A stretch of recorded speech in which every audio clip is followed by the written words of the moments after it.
আসসালামু আলাইকুম। আইন উপদেষ্টা অধ্যাপক ডক্টর আসিফ নজরুল তিনি বৃহস্পতিবার একটি অনুষ্ঠানে বলছিলেন গণগ্রেপ্তার কিংবা গণমামলা বা আটকের বিষয়ে তিনি মন্তব্য করছেন যে সমাজের প্রতিটি স্তরে গণগ্রেপ্তার মিথ্যা মামলা এখন বড় উদ্বেগের বিষয়। স্বীকার করে নিচ্ছেন, কোনো উপায় নেই স্বীকার না করে। এক শ্রেণীর মানুষ মামলা করার মধ্য দিয়ে ব্যবসার প্রবণতা খুঁজে পান। আইনজীবী ও রাজনীতিবিদ যদি এর সঙ্গে সামিল হন, পুলিশ যদি দায়িত্বশীল না হয়, তাহলে এটি বন্ধ করা যাবে না। দেশের সব শ্রেণীর মানুষের বিরুদ্ধে মিথ্যা মামলা হচ্ছে, স্বীকার করে নেওয়ার জন্য ধন্যবাদ। কিন্তু মিথ্যা মামলাগুলো কাদের নির্দেশে হচ্ছে, কাদের ছত্রছায়ায় হচ্ছে, সে প্রসঙ্গে আসছে। তিনি আরো বলছেন যে সাংবাদিকদের বিরুদ্ধে যে মামলা হচ্ছে তার মধ্যে 266 জনের বিরুদ্ধে মামলা হয়েছে, কিন্তু গ্রেপ্তার হয়েছে মাত্র 15 জন। যাদের নামে মামলা হয়েছে তাদের ইনসাইড ক্রাইম বা অ্যামেন্ডমেন্টের জন্য মামলা হয়েছে। মামলা নিয়ে আমাদের কিছু করার নেই, মামলা করেছেন সাধারণ মানুষ। হলো তো, মানে রাজনৈতিক সরকারগুলো বা রাজনৈতিক সরকারের মন্ত্রী, এমপি কিংবা নেতারা যে ভাষায় কথা বলেন, ডক্টর আসিফ নজরুল ঠিক সেই ভাষাতেই কথা বলেন। তার মানে কি? মানে ওনাদের কিছু করার নেই, এখন যা হচ্ছে প্রত্যেকের জায়গা থেকে, সাধারণ মানুষদের মধ্যে থেকে বা রাজনীতিবিদদের একটা অংশ তাদের নিজ নিজ স্বার্থের জায়গা থেকে এই কাজগুলো করছেন। তার মানে সরকারের কোনো দায় নেই, সরকারের কোনো দোষ নেই, সরকার নির্দোষ, সরকার অসহায়। তাহলে আওয়ামী লীগও নির্দোষ ছিল, আওয়ামী লীগের বিরুদ্ধে কোনো অভিযোগ দাঁড় করানো যাবে না, আওয়ামী লীগও অসহায় ছিল। আওয়ামী লীগের সময় যে হাজার হাজার গায়েবী মামলা হলো, লাখ লাখ মানুষকে বিনা বিচারে বন্দী করে রাখা হলো, গ্রেফতার করা হলো। শুধু বিএনপির যে অভিযোগ সেই অনুযায়ী বিএনপি নেতাকর্মীদের বিরুদ্ধে 1 লক্ষ মামলা হয়েছে, যাতে 40 লক্ষ নেতাকর্মী আসামি। অনেকের তো আদালতের বারান্দায় ঘুরতে ঘুরতে তাদের জামিনের জন্য মাসের পর মাস কেটে গেছে, খাওয়া দাওয়ার সময় পায়নি, বউ স্ত্রী সন্তানদের সময় দেওয়ার সময় পাননি। এই কথাগুলো তো সত্য। তাহলে সত্য হলে ওইখানে আওয়ামী লীগের কোনো দোষ ছিল না। ওই মামলাগুলো গায়েবীভাবে হয়েছে, পুলিশ বাণিজ্য করার জন্য করেছে, অথবা কোনো পক্ষ টাকা মানে অবৈধ উপায়ে টাকা অর্জনের জন্য এই মামলাগুলো করেছে। অধ্যাপক আসিফ নজরুল যে কথাগুলো বলছেন সেই তো বোঝায়, এগুলোই তো বোঝায়। তাহলে আওয়ামী লীগ যদি এগুলো বলে, দোষ কোথায়? যে কোনো একটা তো মানতে হবে। হয় যদি আমরা ডক্টর আসিফ নজরুলের কথাগুলো মেনে নিই, তাহলে আওয়ামী লীগের কোনো দোষ ছিল না। আর আমরা যারা অভিযোগ করছি এই সরকারও রাজনৈতিক সরকারের মতন আচরণ করছে, একটা ভয়ঙ্কর ধ্রুবিসন্ধি সামনে রেখে, যদি সেইগুলো সত্য হয়ে থাকে তাহলে আওয়ামী লীগ দোষী, আওয়ামী লীগকে আমরা আদালতে কাঠগড়ায় দাঁড় করাতে পারবো। ব্যারিস্টার সারা হোসেন ওই অনুষ্ঠানে বলছেন যে বিনা বিচারে আটক ব্যক্তিদের সংখ্যা কমানোর ক্ষেত্রে পুলিশ বিচার বিভাগের ভূমিকা নেওয়া উচিত। এক্ষেত্রে এক সংস্থা আরেক সংস্থার উপরে দায় চাপায়। তিনি বলছেন যে পুলিশ বলে আমাদের কিছু করার নেই, তার মানে উপরে চাপ রয়েছে। আদালত জামিন দেয় না, পুলিশ আবার বলে আমরা কি করব। আবার আদালত বলছে যে তাদের উপরেও উপরের চাপ রয়েছে। এবং এই কথা চরমভাবে সত্য। নিম্ন আদালতের বিচারকেরা, এখন নিম্ন আদালতের বিচারক কেন, উচ্চ আদালতের বিচারকেরাও নানান ধরনের চাপের মুখে থাকেন। এটা প্রিয় হোক অপ্রিয় হোক সত্য কথা। আর নিম্ন আদালতের বিচারকরা যেহেতু নির্বাহী সরকারের আইন মন্ত্রণালয়ের অধীনে, তো তাদের উপর তো চাপ থাকেই। আমরা তো জানি যে কিভাবে রাজনৈতিক সরকারগুলোর সময় সংশ্লিষ্ট মন্ত্রণালয়ের মন্ত্রীর নির্দেশে, তাদের অর্ডারে জামিন কতটা হতো না, সেই জায়গা থেকে কোন ধরনের পরিবর্তন এসেছে? আওয়ামী লীগের সময় যে এই ধরনের কোর্টকে ক্যাঙ্গারু কোর্ট বলা হতো তো সত্য কথা। এখনো কি তার বাইরে আসতে পেরেছে? সাংবাদিকদের জামিন হচ্ছে না, কেন হচ্ছে না? কি কারণে হতে দেওয়া হচ্ছে না? আমি যদি বলি যে নিম্ন আদালতে জামিন হচ্ছে না বা উচ্চ আদালতের থেকে জামিন দেওয়া হচ্ছে না, মানে এখানে বিচারকদের কি ধরনের ইন্টারেস্ট থাকতে পারে? হয় কোনো লেনদেন, স্পষ্ট করে বলতে গেলে সেটি তো আর হওয়া সম্ভব না। তাহলে ব্যারিস্টার সারা হোসেন যে অভিযোগটি জানালেন সেটি সত্য কিনা যে উপরে চাপ রয়েছে? আমরা ডক্টর আসিফ নজরুলের আরেকটি মন্তব্য শুনে আসি। তিনি বলছেন যে আমাকে প্রশ্ন করা হয় কেন আমি মিথ্যা মামলা বন্ধ করতে পারছি না এবং কেন জামিন দেওয়া হচ্ছে না ইত্যাদি ইত্যাদি অনেক প্রশ্নে আমার কিছু করার থাকে না, তবে আমরা ব্যবস্থা নিচ্ছি। এই ধরনের মিথ্যা মামলা বা গণগ্রেপ্তারের বিরুদ্ধে বিধান করা হচ্ছে। কিন্তু তিনি সেইগুলো এখন ডিসক্লোজ করতে চান না, প্রকাশ্যে বলতে চান না। কেন বলতে চান না? বললে অপরাধীরা পার পেয়ে যাবে। যদি আদালতের কোনো বিচারক বা পুলিশের কোনো সদস্য অপরাধী হয়ে থাকে, অভিযুক্ত হয়ে থাকে, তারা বিশেষ কোনো পন্থায় যাবে। এই কথাগুলো বলার কোনো অর্থ আমরা খুঁজে পাই না। যদি কোনো বিধান সামনে করার চিন্তা ভাবনা থাকে বা সেই দিকে কোনো অগ্রগতি হয়ে থাকে, প্রকাশ্যে কেন বলা হচ্ছে না? বলুক না। এগুলো যে আসলে করা হচ্ছে না, শুধুমাত্র কালক্ষেপণ করা হচ্ছে রাজনৈতিক সরকারগুলোর মতন এই সরকারও একটা অভিসন্ধি রয়েছে, সেটি স্পষ্ট। এবং আমাদের প্রধান উপদেষ্টা প্রেস সচিব তিনি ওই অনুষ্ঠানে আবার কি ভয়ঙ্কর মন্তব্য করলেন, মব ভায়োলেন্সকে প্রকারান্তরে সমর্থন করে। এর আগেও যদিও তিনি এই একই ধরনের মন্তব্য করেছেন।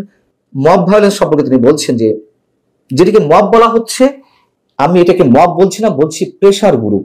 সেটা তৈরি হয়েছে আগের সাংবাদিকতার ব্যর্থতার কারণে, এবং সেটির তৈরি হওয়ার গ্রাউন্ড কেন তৈরি হচ্ছে, মানে এই মব ভায়োলেন্স যে হচ্ছে এটির গ্রাউন্ড কেন, বিশেষ করে গণমাধ্যমের সামনে যে মব ভায়োলেন্স গুলো হয়েছে সেই প্রসঙ্গে তিনি বলছেন কেন তারা ক্ষতিগ্রস্ত হয়েছে। গত 15 বছর তো তারা মিনিমাম সিভিল লিবার্টি রাখা হয়নি সেখানে তাদের ক্ষেত্রে, এবং যেহেতু তিনি ক্ষতিগ্রস্ত হয়েছেন বা তারা ক্ষতিগ্রস্ত হয়েছে, তারা এখন কনসার্ন। গত বছরের 28 জুলাই বাংলাদেশের শীর্ষ সাংবাদিকরা যে শেখ হাসিনাকে বলেছেন এদেরকে খুন করেন, পুলিশ কেন গুলি করছে না, কেউ কি বলেনি? তিনি প্রশ্ন করছেন, প্রশ্নের মধ্য দিয়ে প্রকারান্তরে মন্তব্য করছেন, সাংবাদিকরা এই কথা বলেছেন। প্রথম কথা হচ্ছে তিনি মবকে জাস্টিফাই করার চেষ্টা করছেন। কি কারণে? এই যে মানুষগুলো গণমাধ্যমের সামনে মব ভায়োলেন্স তৈরি করেছিল, ডেইলি স্টার, প্রথম আলো, কালবেলা, তাদের বিরুদ্ধে এই মানুষগুলো তো অভিযোগ জানিয়েছিল যে তারা ভারতের দালালি নাকি করছে। এই জন্যই তাদেরকে উচিত শিক্ষা দিতে হবে। তারা এই গণমাধ্যমগুলোর সামনে জিয়াফতের আয়োজন করলেন, মাংস খাওয়া দাওয়া করলেন, রান্না বান্না করলেন, এবং গরু জবাইয়ের মাধ্যমে যারা এই কাজগুলো করেছিলেন, যারা শফিকুল আলম একটা একটা করে দেখান তো তাদের মধ্যে গত সরকারের সময় কজন ক্ষতিগ্রস্ত হয়েছেন। আর তারা তো প্রকাশ্যে ঘোষণা দিয়েছে ভারতের দালালির জন্য তারা এই কাজগুলো করছে, যাতে এই গণমাধ্যমগুলো ভারতের দালালি না করে। আর দ্বিতীয় কথা হচ্ছে যে তিনি যে বললেন যে আওয়ামী লীগের সময় যে সাংবাদিকরা চাটুকারিতা করেছে, তারা আবার বলেছেন নাকি যে সরকারের উদ্দেশ্যে বা সরকার প্রধানের উদ্দেশ্যে যে যারা আন্দোলন করছিল তাদেরকে গুলি করেন, তাদেরকে হত্যা করেন। আচ্ছা, এই কথাগুলো তিনি কোথায় পেলেন? কি উদ্ভট কথাবার্তা! আওয়ামী লীগের সময় সাংবাদিকরা সীমাহীন দালালি করেছে, চাটুকারিতা করেছেন, তারা অনৈতিক সুযোগ সুবিধা নিয়েছেন। সে বিষয়ে আওয়ামী লীগের সময় আমি অসংখ্যবার কথা বলেছি। কিন্তু সাংবাদিকরা হত্যাকাণ্ডের সঙ্গে জড়িত, সাংবাদিকরা হত্যাকাণ্ড ঘটানোর জন্য সরকারের প্রতি আহ্বান জানিয়েছিল আওয়ামী লীগ সরকারের সময়। এটা আবার কোন ধরনের উদ্ভট সব ভয়ঙ্কর তথ্য! মব ভায়োলেন্স কেন কমছে না? সরকারের পক্ষ থেকে, প্রধান উপদেষ্টা থেকে শুরু করে স্বরাষ্ট্র উপদেষ্টা, অন্যান্য দায়িত্বশীল ব্যক্তিরা বলার পরেও যে মব ভায়োলেন্স কেন বন্ধ হচ্ছে না, আমাদের বুঝতে বাকি থাকে না। কারা তাদেরকে উৎসাহিত করছে, কারা তাদেরকে শক্তি যোগাচ্ছে। আসসালামু আলাইকুম রহমতুল্লাহি ওয়া বারাকাতুহু। সম্মানিত দর্শক, আপনারা সবাই জানেন যে 3 জন প্রধান নির্বাচন কমিশনার সহ 2014, 2018 এবং 2024 সনের নির্বাচনের সাথে সম্পৃক্ত কর্তা ব্যক্তি ইনক্লুডিং শেখ হাসিনা, তাদেরকে আসামি করে যে মামলা হয়েছে সেই মামলায় 2 জন প্রধান নির্বাচন কমিশনার গ্রেপ্তার হয়েছেন। এবং এই নির্বাচন কমিশনার মানে প্রধান নির্বাচন কমিশনার মধ্যে জনাব নুরুল হুদা, যিনি 2018 সনের নির্বাচনটি পরিচালনা করেছিলেন, এবং ওই সময়টিতে বাংলাদেশের ইতিহাসে রীতিমতো রাজনীতির মির্জাফরি হয়েছিল। 2014 যে নির্বাচনটা, এটি একতরফা নির্বাচন হিসেবে বা বিনা প্রতিদ্বন্দ্বিতার নির্বাচন হিসেবে পরিচিত। এর কারণ হলো বিএনপি অংশগ্রহণ করেনি। 2024 সনে একই অবস্থা। কিন্তু 2018 সনে মানুষের বেদনা অনেক বেশি, এই কারণে যে ওই সময়টিতে শেখ হাসিনা নিজে এমন কিছু কথা বলেছেন যার কারণে লোকজন তাকে বিশ্বাস করেছিল। তিনি বলেছেন যে আমি বয়স হয়ে গেছে, জীবনের শেষ প্রান্তে, আমি এমন কিছু করব না যার কারণে জনগণ আমাকে মন্দ বলবে। দ্বিতীয়ত তিনি বলেছিলেন যে আমি বঙ্গবন্ধুর কন্যা, আমার একটা কমিটমেন্ট আছে। এবং তিনি তার যে সহজাত আন্তরিকতা, এই আন্তরিকতা দিয়ে বাংলাদেশের সকল রাজনৈতিক দল ডক্টর কামাল হোসেনের নেতৃত্বে যেভাবে সেই নির্বাচনে অংশগ্রহণ করেছিল, ওটা যদি মোটামুটি অর্ধেক 50%ও যাকে বলে সফল হতো, এমনকি যদি ওই নির্বাচনে বিএনপি 70 থেকে 80টা সিট বিএনপিকে দেওয়া হতো, মানে যদি নির্বাচন হতো, বিএনপি তো আলটিমেটলি 150 বা 200 সিট তো অবশ্যই পেত। কিন্তু তারপরেও যদি ম্যানিপুলেশন করার পরেও যদি সেখানে 70 থেকে 80টি যাকে বলা হয় আসন দেওয়া হতো, এবং যেভাবে ডিক্লেয়ার করা হয়েছে, অর্থাৎ ভোট হয়েছে একভাবে, তারপরে ফলাফল শীট তৈরি হয়েছে একভাবে, আর ডিক্লেয়ার করা হয়েছে একভাবে। এটা 2018-তে এইভাবে হয়েছে, 2024 এইভাবে হয়েছে। 2-4টি সিটে ব্যতিক্রম ধর্মী 2-4টি সিটে সরকার করেনি বা পারেনি। এর বাইরে প্রায় 99% সিটেই যেটা হয়েছে, অর্থাৎ জনগণের মতো ভোট দিয়েছে, সেটা 5%, 10% ডাজ নট ম্যাটার। তারপরে রেজাল্ট শিট তৈরি করা হয়েছে, সেখানে দেখা গেল 40%, 48% বা 50%, এটা একটা রেজাল্ট শিট তৈরি করা হলো। এখন রেজাল্ট শিটে দেখা গেল গেদু মিয়া এমপি হয়েছে, কিন্তু ঘোষণা করার সময় দেখা গেল গেদু মিয়াকে ঘোষণা না করে কদু মিয়াকে ঘোষণা করা হয়েছে। এরকম ঘটনা অহরহ বাংলাদেশে ঘটেছে। তো সেই ক্ষেত্রে 2018 সনে তারা যে অপকর্মগুলো করার, সেই অপকর্মগুলো তো তারা করে ফেলেছে, কিন্তু তারপরেও যদি মাত্র দুটো জায়গাতে তারা সততা দেখাতো, একটা হলো নির্বাচনের মাঠটি প্রতিদ্বন্দ্বিতামূলক, অর্থাৎ অপকর্ম তো তারা করবেই, কিন্তু মাঠে যেটা প্রদর্শিত হতো সেটা হলো সমস্ত রাজনৈতিক দল অংশগ্রহণ করেছে, তারপর সবাই ভোট কেন্দ্রে গিয়েছে, নিরাপদে নির্বিবাদে ভোট দিয়েছে, এবং রাত্রি পর্যন্ত ভোট গণনা সুষ্ঠুভাবে হয়েছে। এই কাজটি ইচ্ছা করলে হুদা সাহেব করতে পারতো, শেখ হাসিনা করতে পারতো, কিন্তু তারা সেই কাজটি করেনি।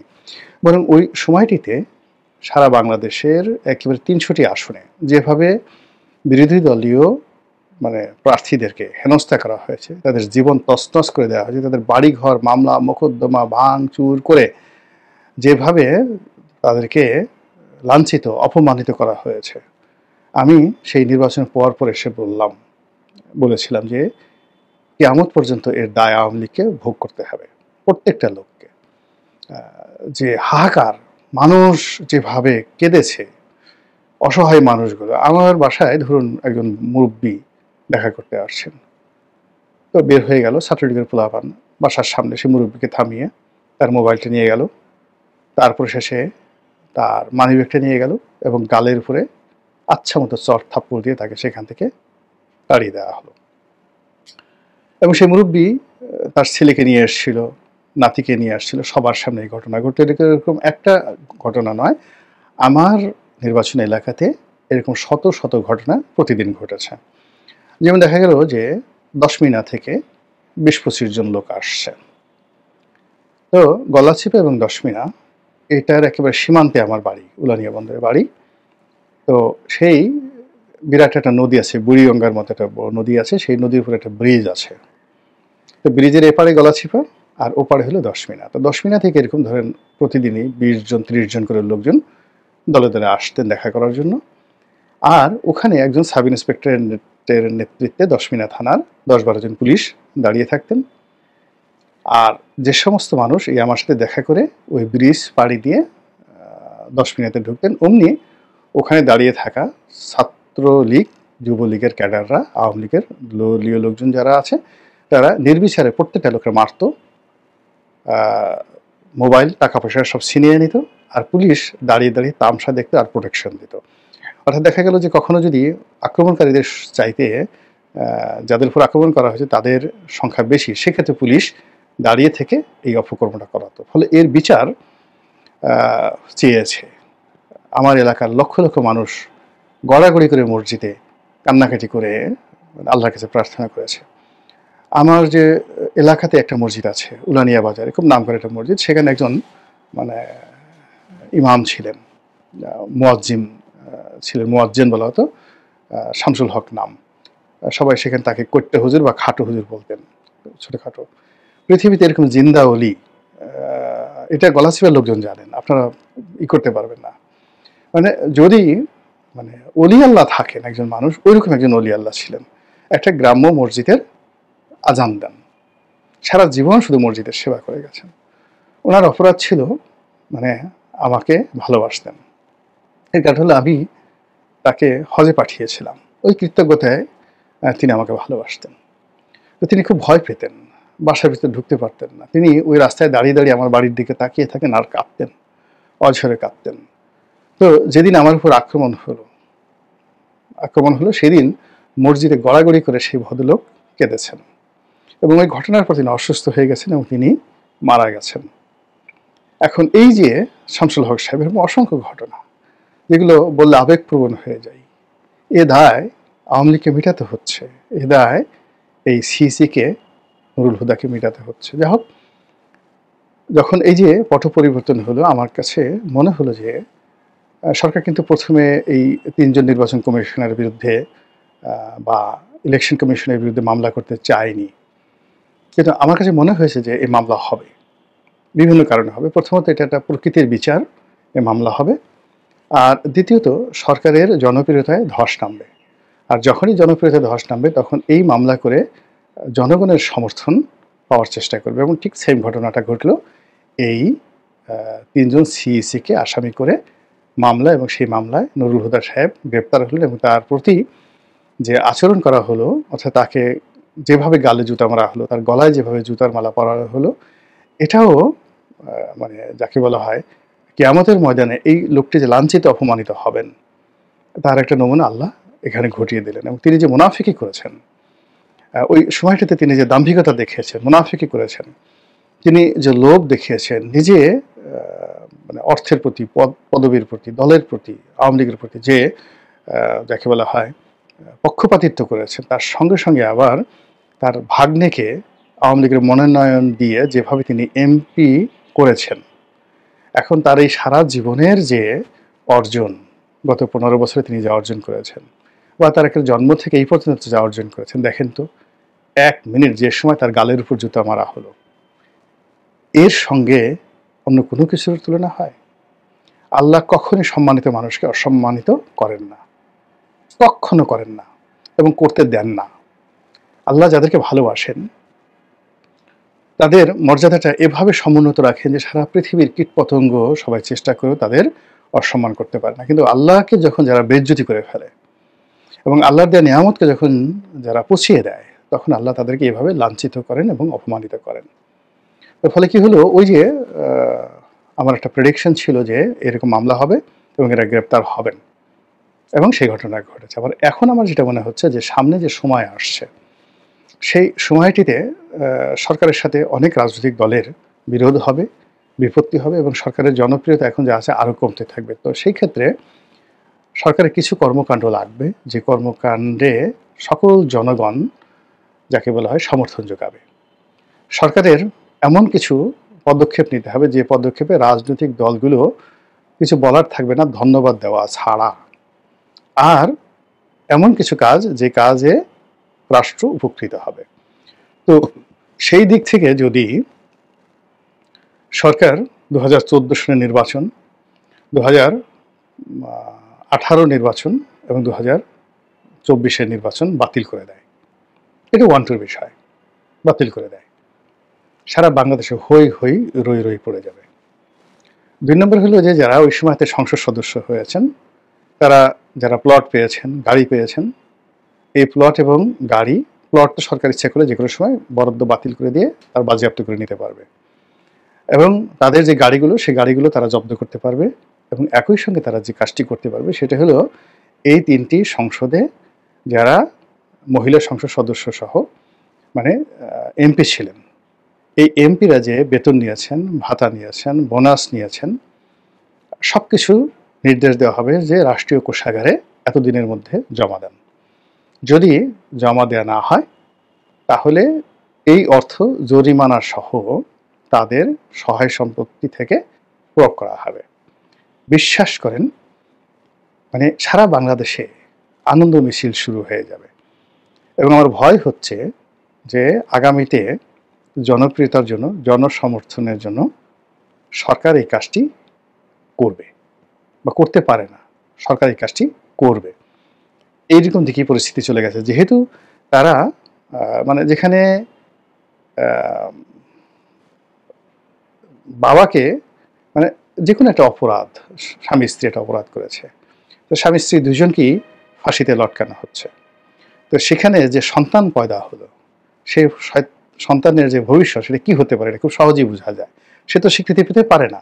তো যেখানে তাদেরকে রাষ্ট্রদ্রোহিতে বলা হচ্ছে, তারা যে নির্বাচন করছে সেই নির্বাচনটাকে অবৈধ বলা হচ্ছে, কাজেই অবৈধ নির্বাচনের মাধ্যমে যারা পদ পদবি পেয়েছেন, রাষ্ট্রীয় সুযোগ সুবিধা পেয়েছেন, তাদের সেই সুযোগ সুবিধা সেটা পরিমাণে অল্প হোক আর বেশি হোক, সেগুলো রাষ্ট্র যদি ফেরত নেওয়ার চেষ্টা করে, বাংলাদেশের ইতিহাসে এটা একটা মাইল ফলক হয়ে যাবে, মাইল ফলক হয়ে যাবে। এবং একই সঙ্গে সাধারণ যারা আম জনতা, তাদের মধ্যে উল্লাস মানে ধ্বনি শুরু হয়ে যাবে এবং চারিদিকে শুধু ডক্টর মোহাম্মদ ইউনূসের জয় জয়কার শুরু হয়ে যাবে। এবং এত জয় জয়কার শুরু হয়ে যাবে যে এখন যারা তার বিরোধিতা করছেন, যে কোনো রাজনৈতিক দল ইচ্ছে করে ডক্টর মোহাম্মদ ইউনূসের বিরুদ্ধে একটা টু শব্দ করতে পারবে না। এবং সেই ঘটনার পর তিনি যদি কঠোর হন, মানে যেহেতু একটা জনপ্রিয় বিষয়, সেই বিষয় নিয়ে পুলিশকে লেফট করান, আর্মিকে লেফট করান, যে ধরো এই এমপিদেরকে ধরো, এমপিদের সম্পদ আনো, যা কিছু আনো, এবং তারা যেহেতু জনগণের সমর্থন আছে, তারা সেই কাজ করতে বাধ্য হবে। এবং সেই কাজ করতে করতে তাদের মধ্যে কমান্ড ফলো করার যে একটা যাকে বলা হয় প্রবৃত্তি চলে আসবে, সেই প্রবৃত্তিকে কাজে লাগিয়ে ডক্টর মোহাম্মদ ইউনূস যদি বলে ক্যাচ দ্য ব্যাডম্যান, ওই খারাপ মানুষটিকে ধরে ফেলো, সঙ্গে সঙ্গে দেখবেন যে পুরো অ্যাডমিনিস্ট্রেশন তার অনুগত হয়ে গেছে। আল্লাহ ভালো জানেন ভবিষ্যৎ সম্পর্কে। পরিবেশ এবং পরিস্থিতি দেখে মনে যা আসে, মাথায় যা আসে, আপনাদের কাছে অকপটে বলে ফেলি। যাদের ভালো লাগে দোয়া করবেন, যাদের মন্দ লাগে বা মনে হয় যে কথাগুলো বলা ঠিক নয়, তারা আমার জন্য দোয়া করবেন যেন আমি আপনাদের বিরক্তির কারণ না হই। আসসালামু আলাইকুম রহমতুল্লাহি ওয়া বারাকাতুহু।